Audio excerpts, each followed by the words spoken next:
thing you'll ever do in your life is get behind the wheel of a vehicle. I was going to ask him, CW, I don't really quite get what you're saying. Are you saying that there are scare tactics involved so that there's too much hype, there's not really a threat? Yes, ma'am. It's called problem, reaction, solution. Okay, let's get a response from our guest. Right.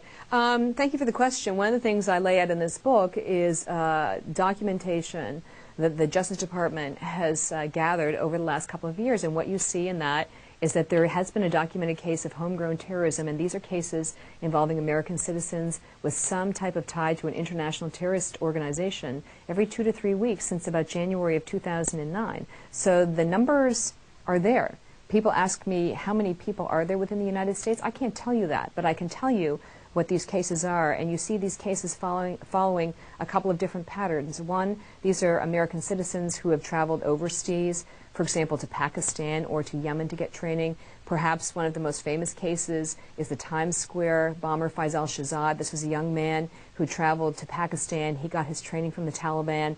He came back to the United States.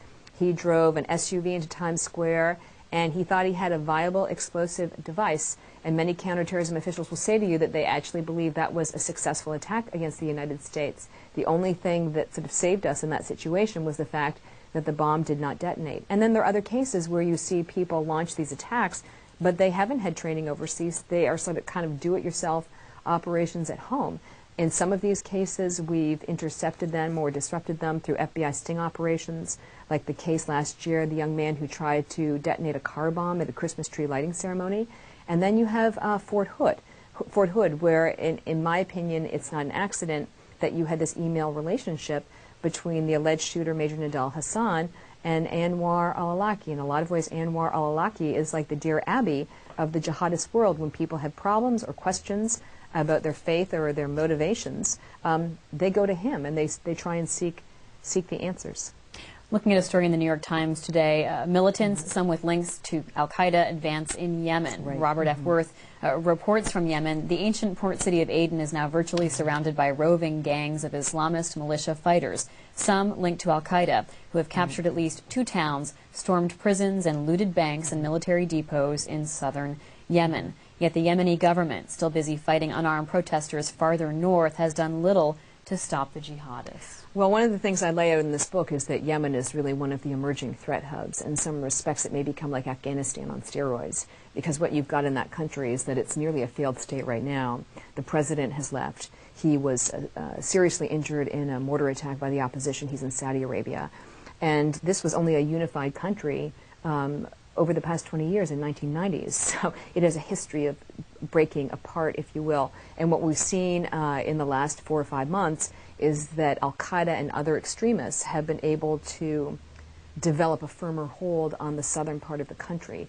And that's important. I wish we had a map, but you can see the proximity to Somalia as well, which is already a failed state, and when we also have a big hub of extremists. And it's pretty well understood now that we're starting to see a migration of extremist jihadists, whatever word you want to use, from Pakistan down into this part of Yemen. And the reason that happens is because they understand that with a power vacuum, there's opportunity for them. The great thing about a failed state, though, is that it's really hard to operate in a failed state because nothing works, right?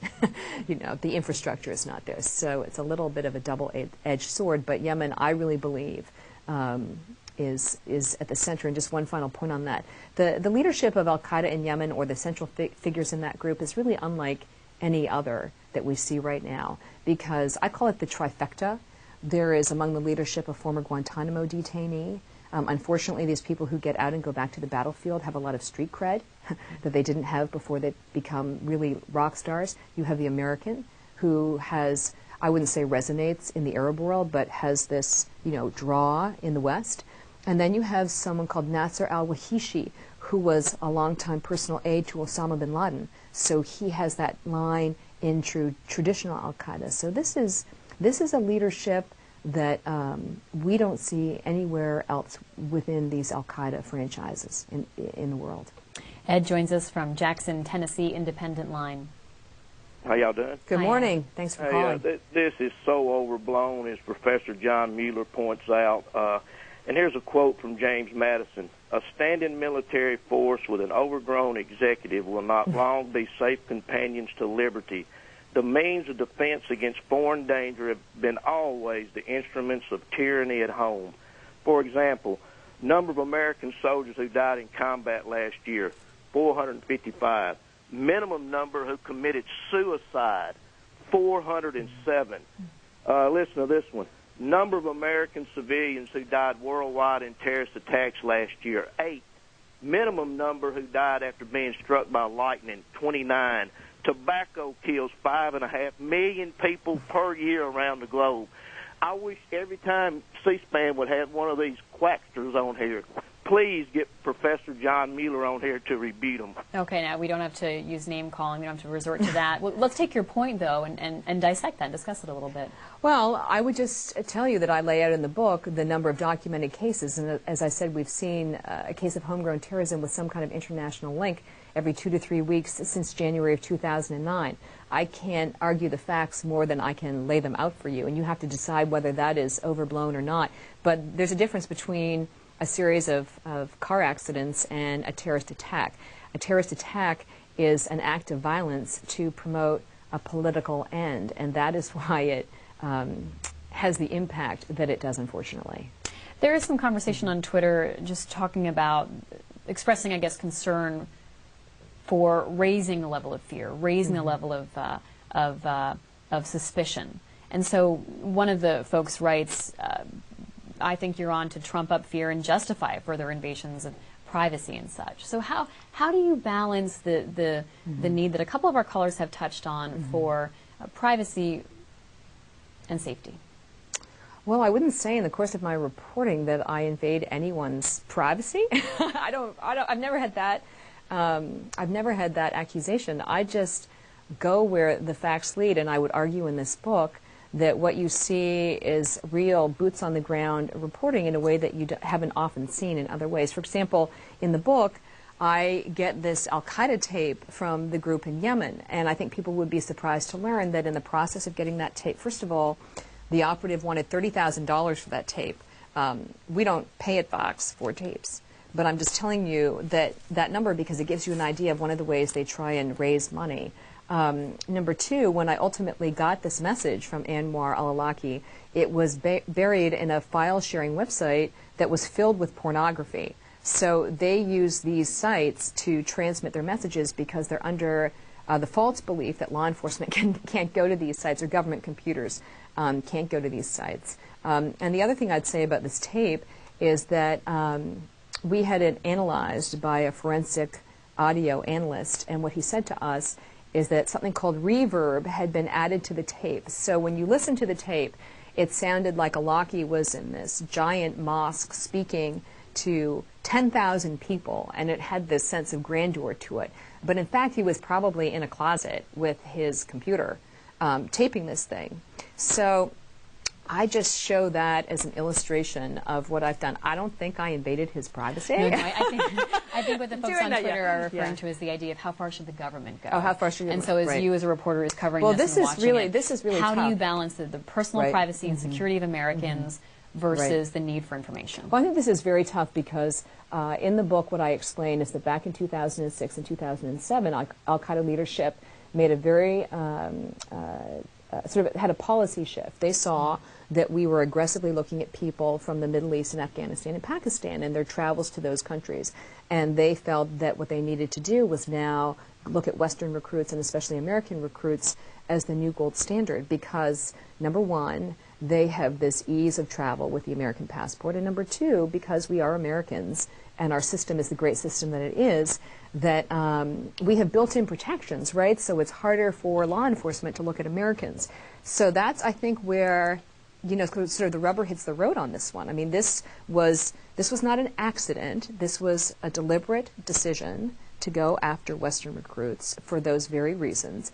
And I think that it's a very tough job for law enforcement to know, where to draw the line here, especially given the fact that so much of this traffic is driven on the internet in a way that it just wasn't a decade ago. And when does that cross the line from being, unpleasant, hateful speech into something else?